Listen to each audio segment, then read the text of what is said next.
Hey, give me visa. What's up? It's the culture detective here investigating your favorite movies, and today I'm going to do a movie review on 英雄本色 by John Woo, or in Cantonese, Wu Yu Sum, and the English title for this movie is for some reason a Better Tomorrow, even though the Cantonese title or slash the Chinese title of this movie literally means a hero's character, which I think is a cooler title, but a better tomorrow apparently.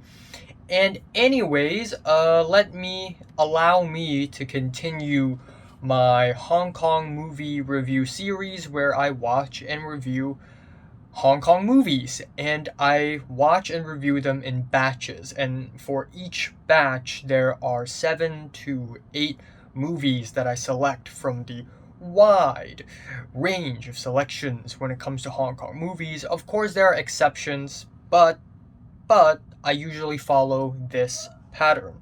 Now I've moved on to 英雄本色, which is commonly considered and deemed as the greatest Hong Kong film of all time. I think it is Time Out magazine that named this movie as the best Hong Kong movie ever. So yeah, it's not. It's not. I've seen better movies. That being said, though, I still think this is a good movie. I'm still very entertained by it. Essentially, the story is about 3 gangsters, members of the mafia. They messed up, and they went to jail, or one of them went to jail. The other 2 escaped. And the person who went to jail is our main character, and his younger brother, played by the one and only legendary, the late Leslie Zheng Guoqing. He's actually a cop. So because of that, Leslie Zheng was struggling to reconcile with his older brother while after the older brother was released from prison, the other gang members of that gang started to attack the main character. So the younger brother is trying to handle the situation essentially.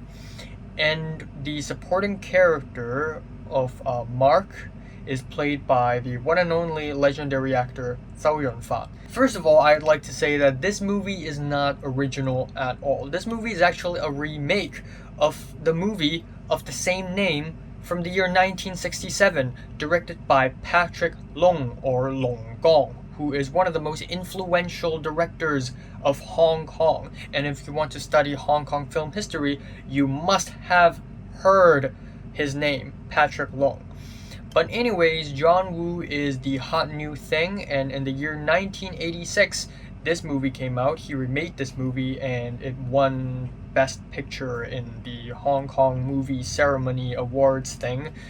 And so a lot of people ended up knowing about the 1986 version, but not knowing about the original 1967 version.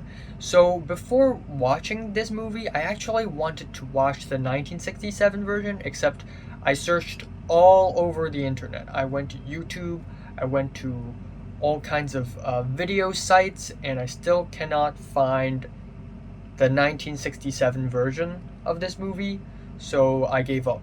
But if you know where to watch it, please tell me. But anyways, back to A Better Tomorrow. I think it is a pretty entertaining movie. I am thoroughly entertained. There's a lot of action, there's a lot of gunfights, there are a couple of chases, and overall it is a fun, action-packed, entertaining movie that is very accessible, and I enjoy it. I've only watched another John Woo film that is a Hong Kong film too. I mean, we all know that John Woo also directed Mission Impossible 2, but I watched Hard Boiled last year, which is a movie in 1992, and I thought it was also pretty entertaining, but I kind of prefer A Better Tomorrow, actually. Now, I don't think this is the best movie in Hong Kong ever. I think there are flaws in this movie, despite small flaws. Now, this movie is far from perfect. I still think that there are flaws in this movie. Maybe not huge flaws, but flaws nonetheless. First of all, there's too much music. There is too much music. I think like 2/3 of the entire movie is just filled with music. And the music itself is fine, but there's just too much music. And there are scenes that I'd hope that doesn't have music but has music. There is a scene in the final act of the movie where there is one shot, right? One shot. And the first half of that shot is one soundtrack, and then the second half of the shot is another soundtrack. And it transitions so abruptly. It was very awkward. Another thing I don't like about this movie is that Act 2 is super long. Like, Act 1 is kind of short, and then there's Act 2, and then the final scene is pretty much the entire Act 3. So, it is kinda long. A long build-up between Act 1 and Act 2. Yeah. But aside from that, this movie is still really fun. I like the dialogues in this movie. When I watch Hong Kong movies, most of the time I complain about how unnatural the dialogues are, because usually, especially in more old school Hong Kong films, the dialogues are like stage play. You know, it's like they're performing a Cantonese play, not really acting in a movie, you know. But the dialogue in this movie is actually sharp, witty, and they feel kind of real. Another thing I like about this movie is Zhao Yunfa. He is very charismatic in this movie. He is fun whenever he's on screen. He radiates a certain energy that's really cool. And overall, not much else to say. I enjoy it. I don't think this is the best Hong Kong film of all time. I can name a few films that I like even more than this one. And this film is not really all that profound and deep. And I know it's not supposed to be, but when you're trying to name the best Hong Kong film ever, something like this wouldn't really come to mind. But still, good movie. Good movie. Feeling decent 8 on this thing. So, have you watched A Better Tomorrow from 1 to 10? Which is rate it, like, and subscribe if you want more, and thanks for watching. Hey.